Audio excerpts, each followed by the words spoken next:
There we go. Take it away, Mary Jane, for the next 10-ish, 15-ish minutes. Okay, I will. Hello, I'm Mary Jane Charles, and I'm a story lady. I have lots of stories, but I'm condensing it this evening because it's about the marketing. It's all about the marketing. So sometimes we spend so much time looking forward, what we're going to do next, what we're going to do, how's that going to go, what are we going to call it, how we're going to make it all work. But we forget to look back. And what have we done in the past that worked? And it worked for a million reasons. Maybe not all at once, but we had this from our first one, and that was pretty good for the first time out. Second time was not good for a million reasons, but you get up and do it again. Or you try a different language, or you talk to another influencer, as they're known now. And so you get it down. I believe a lot of us have clues to our purposes. I went to college, good for me. I completed a degree that I've never really used. It did bolster what I knew later on, because what we learn is way in the back of that closet in our head. And a lot of us have been to school and we're like, I remember that course. And you can talk about the teacher and everything. What did you get out of it? So it's kind of in there. It's like a good stew. You're not quite sure. Here's the potato. Here's the meat. But you're not sure of the spices. Leave that to the side. We have all the challenges we've lived through. Celebrations, tears, really rough edges. The moments we didn't ask for and had to meet, but no one knew that we were meeting the ask under duress. We just got up and did it. And we didn't look for anything in return. We wanted to get out as fast as we could to say good day and keep moving. When I look back in my own life, I can see one thread that, without realizing it, has followed me. And it's not nasty, it's just a pattern, I guess, that I did not design. And I only realized this in the last, I would say, 2 years. I was in a Zoom with a lot of women, and everybody was asked, what do you do? What do you do? And it was all variations on a theme. And they were caregivers of this hardcore. They were nurses, maybe therapists, but the good old moms or the good old husbands or friends, they were there too. And you do something simply for somebody, and it means an enormous amount to them because they couldn't do it themselves. That's caregiving. That is bona fide caregiving. We know family members who need aid for days or months. Or I had a very sick husband at the age of 27. He had Lou Gehrig's disease, and that I was not a trained nurse, but I had to work with the nurses and with the family. Holy smokes. And I was still young enough that I was most respectful toward my in-laws. And that's tough. Put me in that same situation today, I would fix a few things really quickly. But don't ever, if you're in a tight spot and you're the main caregiver, don't diminish your being. You hold your ground. You smile, do whatever you do. You don't have to meet their eye, but don't let them think they've got the upper hand, whoever they is at the time, because it can only fester. It's like a splinter. So you have the right and the moral, ethical cause to say, excuse me, we're not done yet. Because we're given a boatload of instructions by someone you barely know, regardless of their credential. And you're like, okay, great. Yeah. Believe in yourself. If something seems crooked or not quite right, and speak up as kindly and nicely. Or if you think there's a rat in the house, and I mean that with all kindness, because they're in the family or whatever, in the walls, make yourself known but you're not a pushover in your own way. Instruct your own pattern. Most of all, give them your timing, your availability. Even if you have to make it up before the proverbial hits the sand. And so all these things were things I learned on the job in that first instance of caregiving. And I never called myself a caregiver. I just thought later in life, as challenges came up, I can do it for an hour and a half. These words just started coming out of my mouth.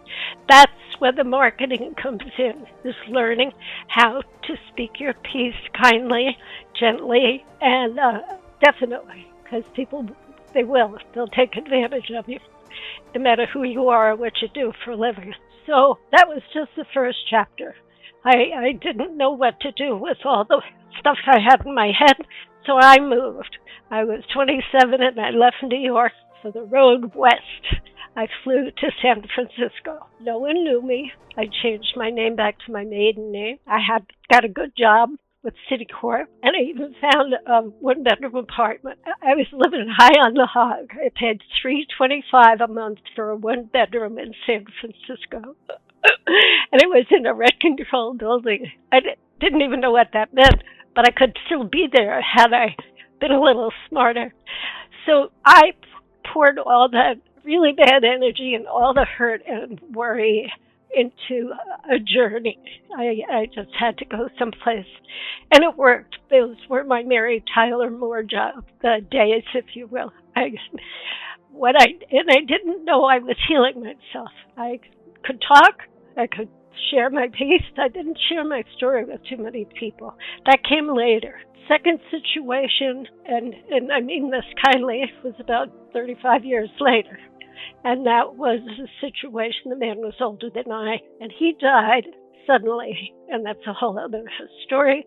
But the point being that the aggravation, the frustration, and just bad situation, I did stick to it. I got through it. He died suddenly right next to me, and I even got through his estate, which was horrific. He didn't leave any papers, no papers.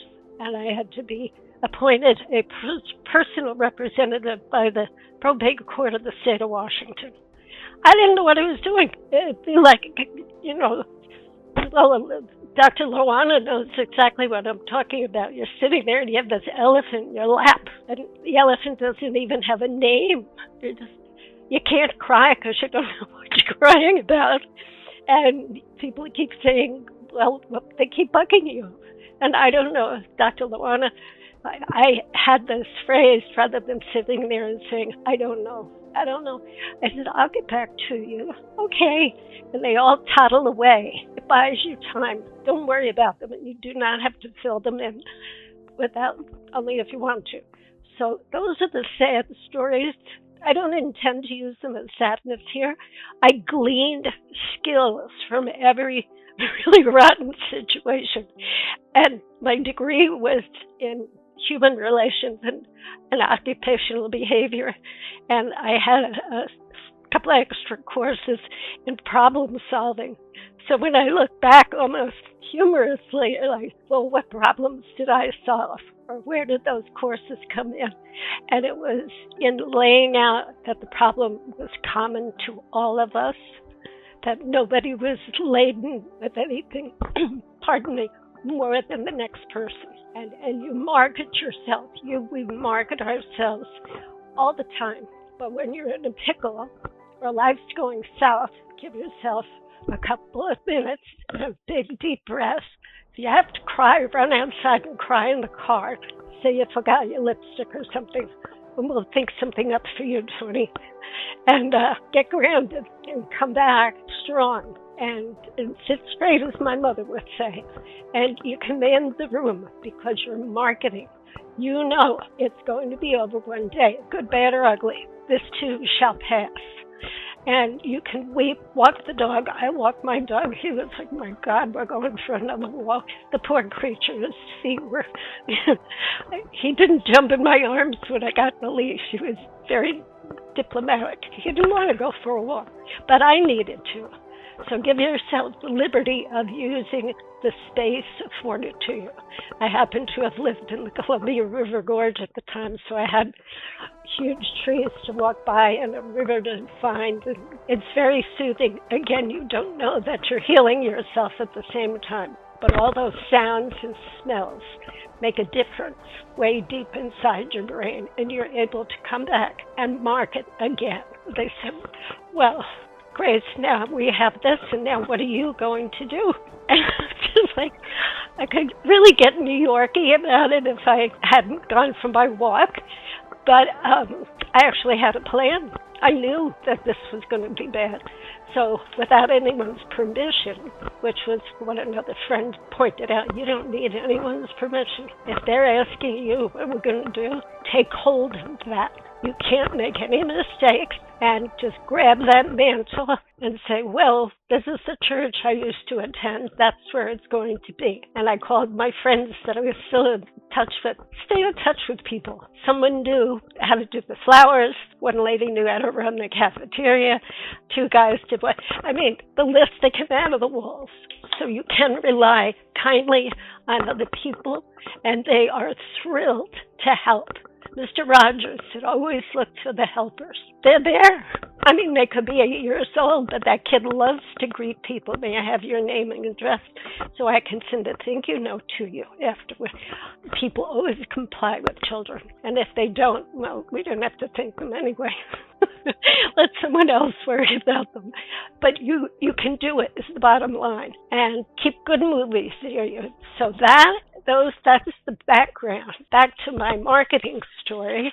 I was sitting in this Zoom, and it was filled with people, and I sat back. Predominantly, everyone was a caregiver, and she did this, she did that. I thought, you know what? I'm a caregiver. I never used a label. I never went for a certificate, but I thought of all the things I did, the people I met, the skills I gleaned, the emotional part. Holy cow. And I'm here. And I ran a heck of a funeral. I had people thanking me. And I had one good friend there. We kept looking at each other. This is crazy. The people we were meeting. Three ladies came to me in the reception. Very different human beings, different walks of life, everything else. Now you can move the furniture. What is with the furniture? So people will come up with the weirdest observation. Marketing-wise, I sat back that day and I thought, what have I done? I took care of somebody for 5.5 years. At first he couldn't walk, then he couldn't talk, and in the end he couldn't breathe. And he had a family fuss over here. And a nurse who, I still hesitate to tell the story, but it happened, and it happened to me. She fell in love with him, and it was one of these things. It wasn't what was said, it was how it was said. And I thought, holy cow, to myself, because I couldn't tell anybody. But it is, you go into your psychology magazines, and it happened. But I had built a wall thick enough that I thought, I'll deal with that later. It went away, and it was an over and done thing, and except to repeat the story that it can happen. Don't be devastated. It's shocking, but you are so strong, and you do not know how strong you are until you start to talk about things to other people, and they're like half on the floor, like one or two of you are down now. But think of what you did. So quickly, I sat back. I just thought, then there was a realization that I am indeed a homegrown, I guess, caregiver. And I turned that into a book, and the book has a workbook to it. I do speaking engagements such as this. I have an upcoming newsletter called The Caregiver's Compass. My podcast is called Caring for Caregivers, and I put this all on a list even the other day. And it's the stamp you put at the top of your logo. My logo is an umbrella, and each spoke of the umbrella is one of tools that I offer. And the biggest thing is I'm putting them together, and I'm announcing that I am now opening the Caregivers Coalition. And the motto is no caregiver be alone. So that's what I didn't go to school for this. I didn't. So we all have something in us. What do you find yourself drawn to? What comes absolutely naturally that you reach across the, grab somebody's child and say you're going to fall. Something that is constructive in the moment, or you can offer what you love to do. So it's not a job, really. You just have to do the marketing and make yourself known. Love that, Mary Jane. Thank you so much. I heard about education, but life is education, Yeah, right? Everything we learn through life is also education. Not always what we get when we go to school. We have to have both yes, sometimes. you do. You can't put the schooling, such as whatever we major in, into focus unless you go out and get the experience, any experience, and then all of a sudden, someday it flows in. Absolutely. So, who has any questions for Mary Jane or anything to say? And that is a really tough thing to have to deal with, especially when it's someone close like your husband and you have no idea about what to do or what steps to take first. Yeah. And I wish someone had given me something like your book when I lost my husband, because then I would have been, in fact, before, so Yep, that I could have been better prepared. There were things I needed to or should have talked to him about that I didn't, because I kept thinking he might get the impression that I'm trying to rush him off. And I so do I, know. I kept my mouth shut about a lot of things. That's So, okay. Well, we don't know till we know it. That's why I don't mind talking about it. And I only recently, I mean, that was 35 years ago. And but the second older man was 12 years ago at this point. I didn't. Nobody knows what's coming down the pike. And it was a horror story. The first one with the family, and but they didn't know they were going to have a young son so sick so soon. So I they was were going all, to say they didn't know what to expect either, right? and it got very ugly. Anyway, but that's over. Okay, so with that said, I would like to turn over the next 10-ish, 15-ish minutes over to Grace. Grace, take it away, my friend. Well, I don't know how to follow up that because that Oh, was an incredible story, Mary Jane. So I'm just going to tell you what happened on Friday. I had pre-booked the time to come to, well, I guess you could call it seniors, but it was 55 and up. It's brand new. Not even all the units have been filled in, but they're two big, big buildings that are 18 stories high each and brand new. And they have these gorgeous, a big long room downstairs. At the end of one, they serve breakfast, lunch, and dinner. At the end of the other, there's games and all kinds of stuff, individual tables, round tables where you can seat 8 people.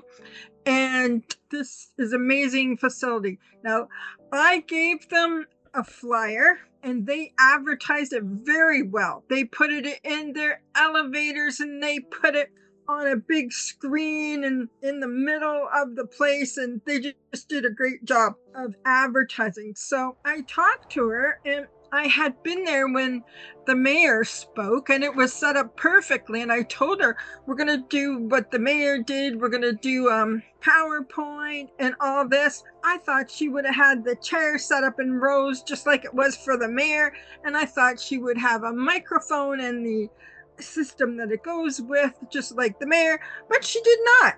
So I really didn't know what to do, because my partner, who was supposed to speak, texted me and she says, well, I'll be there. It was supposed to start at 10. I was there at 9:30. I'll be there at 10:30. And I'm there at 9:30. And people are coming already at 9:45. And I already told them I need the water hot at 10 p.m. I need those big urns, because I believe they had them then when the mayor was there. And they didn't have them. The one lady's running around and going to fill out these smaller urns and everything, and I was just nervous, and I didn't know what to do because all these people were coming.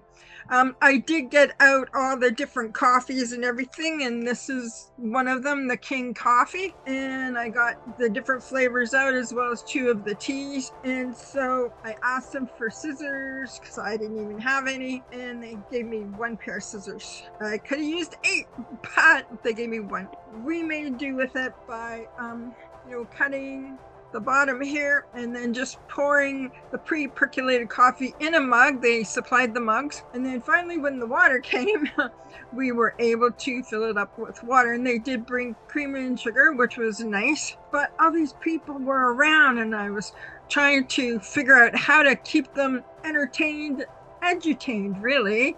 Educated and entertained at the same time. Well, there's a special ingredient in the coffee, Ganoderma lucidum, and it is a medicinal mushroom. So I was trying to explain to them what medicinal means. So I had brought an orange. And if you can see this orange, I said, well, you know that this is an orange, and you know that it contains vitamin C. And we all know what disease vitamin C fights, and that is, and there was silence. Nobody would answer the question. Well, it's scurvy. Yes, it fights scurvy. So you can say that this orange is a medicinal food, but is it medicine? No, it's not. According to Canada Medical Information, it's not a medicine. And I said, and that's the same as the coffee. We have a medicinal mushroom in it, but we don't call it a medicine. It's not officially a medicine. Now, there are 4 types of mushrooms. That is the edible mushrooms that you have steak and mushrooms, or you have mushrooms in with any other thing that you decide to make for dinner. That's the edible mushrooms. And then you have the psychedelic mushrooms. Well, they're questionable. And then you have the poisonous mushrooms, and you don't want to go anywhere near them. But then you have the medicinal mushrooms, and that's what we have in our coffee. I was explaining that to them because I wanted them to have some education before my business partner came. So finally she came, and I didn't have time to set up the chairs the way I wanted to because they were set up around these round tables instead of in rows. So we just kept them the way like that because people, once they grabbed their coffee, they just sat in the chairs and sat around the table, and most of them knew everybody was there because it's this big community, a new community, and they were getting to know people there and becoming friends with them. So they just sat around and drank their coffee, and finally my partner got her presentation put up there with the PowerPoint, and she was able to talk to everybody. Only some people at the back, they had a little difficulty listening. If it was in rows, it would have been a lot better. But we did have about 60 tastings. 60 people tasted various different coffees. Yes. And then when she came, she brought a lot more coffees, and she invited people to have a second cup of coffee if they wanted to while they were listening to her, because they'd already finished their first coffee before she even came. So some of them had a second coffee, and we went through 85 sachets. This is a sachet. And about 20 people stayed for the presentation, which I thought was pretty good. And they had questions afterwards and everything. But then we're thinking of having Dr. Bob come because she is very close contact with Dr. Bob as well as I am. And actually he's coming to Toronto May 7th and 8th, but we found that was a little bit too soon after that presentation for us to bring him from Toronto to Whitby, which is, depending on the traffic, it could be anywhere from 45 minutes to 2 hours. You never know with the traffic. Anyways, so we decided, and we said, and the lady who we arranged it with, she was very happy because so many of them, they said they loved the coffee, they had fun, and they learned a lot. And so we will be able to come back with Dr. Bob whenever he's available to come all the way from Texas, Houston, Texas. So she said to me, what do we need to do to improve it when Dr. Bob comes? And I said, well, we're going to need 8 scissors. I bet you're probably going to prepare a little bit differently this time, right? Yes, and I said, we need to ask them for that microphone and that they will set up the chairs in rows before we come. And also, if we bring our own urns for the water, we will have to be there an hour ahead of time because you have to plug them into the electricity and they take a while to heat up. And so then also I said, and you should come at least a half an hour before the whole program starts with Dr. Bob so that the people can meet him. Yes. And so that more people will stay, because it was about 60 people. But I know one lady was very polite and said to me, I'm sorry, I have to leave for an appointment. But I don't know how many of them, the others were just kind of bored because they've been waiting for so long. Probably. To meet the Grace, speaker. probably. Which was my partner. So that's what I told her. I said, bring him before the event so that we can introduce him to the people while they're drinking their coffee or getting their coffee ready. And then they'll probably stay for the whole thing. So we might have 50 people stay. Or since he has the capital D, small r, period in front of his name, because he's actually an official doctor and also kinesiology, that they will be more impressed because, like I said, these people are 55 years and older. I saw some people who had to be between 75 and 80. And if it says doctor on it, I'm sure that will attract way more people. So well, also, Grace, let me put in there that a lot of times we call that meet and greet. They come, the main people that are going to talk come 30 minutes early, and they have a 30-minute meet and greet time. At least 15 minutes, but 30 minutes preferably, because some people will show up early, and guess what? Some people will show up late. But the entertainers, the speakers, the people that they're really there to see should not come in late. They should always be early. So I'm glad you pointed that out. I look forward into you hearing about your next one coming up and how you're all set up and ready to go, and reminding these people that are giving you the space of what you need, and maybe even a couple of days before, even calling them back and making sure that they understand what you need or if you're going to have to do it, then you'll bring extra help and show up earlier if you need to. So that's exciting.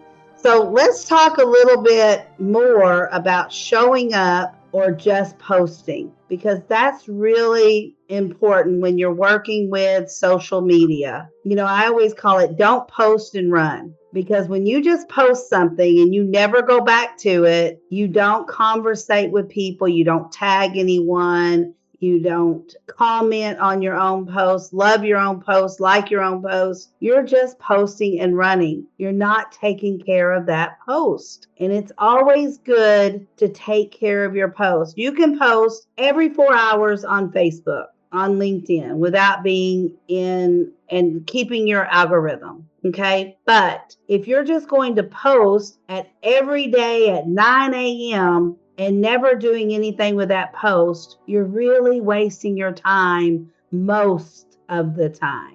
Every once in a while, you'll get someone that will comment on it, that you'll get someone to love or like your post, but usually not until you do it yourself.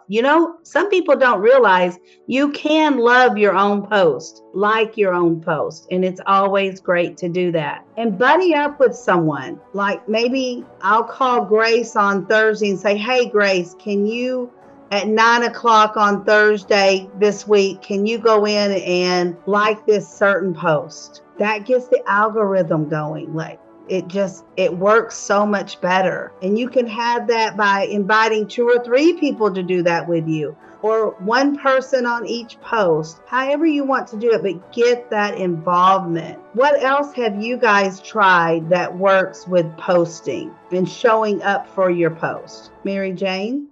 If I know of it ahead of time, well, for instance, I'm thinking of 2 different people. We were like a threesome, and so I would post on a Monday or Tuesday in the morning, and it's okay to have a pattern. Mhm. And I would let them know that this is going up during that time. They need not hop on it right away. To do it when you can, but to do it and know that it's there. But there's actually a method to comment first, not just great posts. Read the article or find out about the article and write maybe a sentence or two. Not long, but kind of proof that you read it, or Yes. bring something else to the article, like add to it your angle on something, your experience with this topic, and to say, oh, I remember doing that. But the other thing, if you do that, and then start, 3 lines will do it, and then go in and like the article and ring the bell. The bell is very important, that little bell up Yes. there. And it lends credence to your comments. So your rating goes up as well, that you took the time and made it Yes. a much bigger post because you spoke to it. You said a couple of really key points, Mary Jane. You said that it helps your post as well, but it also helps the person that's doing the commenting. Yes, So that's you're what I meant. really Yeah. you're killing 2 stones with 1 bird, as they say. And also by partnering with someone, we mentioned that. And what Facebook, I take all these classes. What Facebook is saying that at least 5 words, comment at least 5 words and 3 emojis. That is what they're recommending. Even adding a picture to the comment area. They like that because it shows that what happens if Mary Jane posts and I go in after her and I comment, that tells Facebook, okay, someone's interested in that post. Well, then if Dr. Lawana comes right behind me and she comments, same thing. Oh, they really like this post. Well, then when Grace and Tony comes in, oh, this post is really getting a lot. So we're going to pop it up to the top so that everyone sees it. I don't know if all of you realize just because you post on Facebook doesn't mean everyone's going to see it. It doesn't work that way. It just doesn't work that way. The other day, I seen Dr. Lawana, she posted something, but I haven't seen Mary Jane or Grace, either one, posting this week. Maybe you have posted, but maybe I just haven't seen it because we're not going to see all your posts. It's just the way it is, unless it becomes a very popular post. That is when you're going to see it. So some people will say, well, what does that really mean? Well, if I go in and I comment on Dr. Lawana's post, that means that every one of my people have the chance to see Dr. Lawana's post. Did you realize that? It's not automatic, but there's a chance that my 5,000 Facebook friends are going to see her post now because it's in my feed. Anytime. And when you're on Facebook, you need to love the post. If you just like it, it means nothing to Facebook. They want you to love it or any other emoji besides the like thumbs up. But when you go to LinkedIn, it's best to do the thumbs up because that's the only way that all the other people are going to see that post, going to see your comment, because it's automatically going to put it on that person's post on the feed. Grace, yes. You had something to say? Yes, when I put on LinkedIn something about Dr. Patricia's next event, well, her last event, and then I put that post up that she's given me because she gives me a link that, people can join through my link. Then usually Iffy comments on it about 6 or 7 times because she adds everyone's photo and right. Even yours. Well, yes. Especially yours. Yes. You've seen them all. Plus, I actually tag people in it. I make sure I tag Dr. Pat so she knows that I'm posted, and yes. Then I tag Iffy to make sure she knows that, she can add all those other people to it. And then I do tag you, and I tag Dr. Lawana. I tag all these people because I'm hoping that they'll comment on it, or that they'll comment on the pictures that are up there of the various people, and especially themselves, say, hey, I'm excited to speak at this event, Yes. then more people will see it. And I've gotten some pretty good results of it. And I haven't started posting for the next one, the one at the end of May yet, because they haven't given me my personal link yet. But as soon as I get that, I will.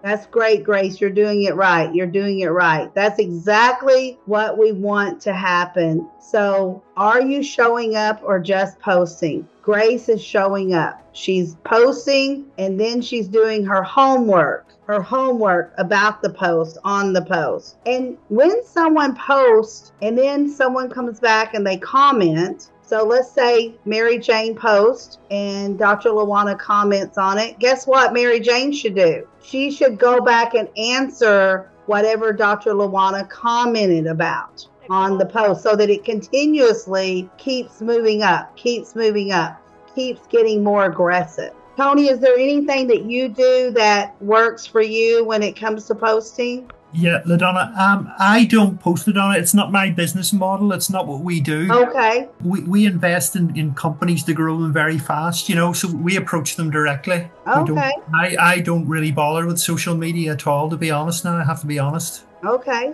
All right. Good for you. I am not the business, if that makes sense, I'm just the connector. Yes. Okay. Gotcha. Good to know. Okay. So I hope we've all learned a little bit tonight. I would remind everyone that Saturday is my next event, May 2nd. So even if you can't come, sign up for the event. That way you will get all of the quality juices out of it, because we're still going to send you a copy of the video and a copy of the chat as long as you register. And it is a free event. If you can come for 15 minutes or if you can come for the entire 3 hours, please do so. The more people we have, the happier. All right, everyone. Thank you so much for being here tonight. And please go register for the event on Saturday if you haven't already. Thank you. Bye-bye. Bye.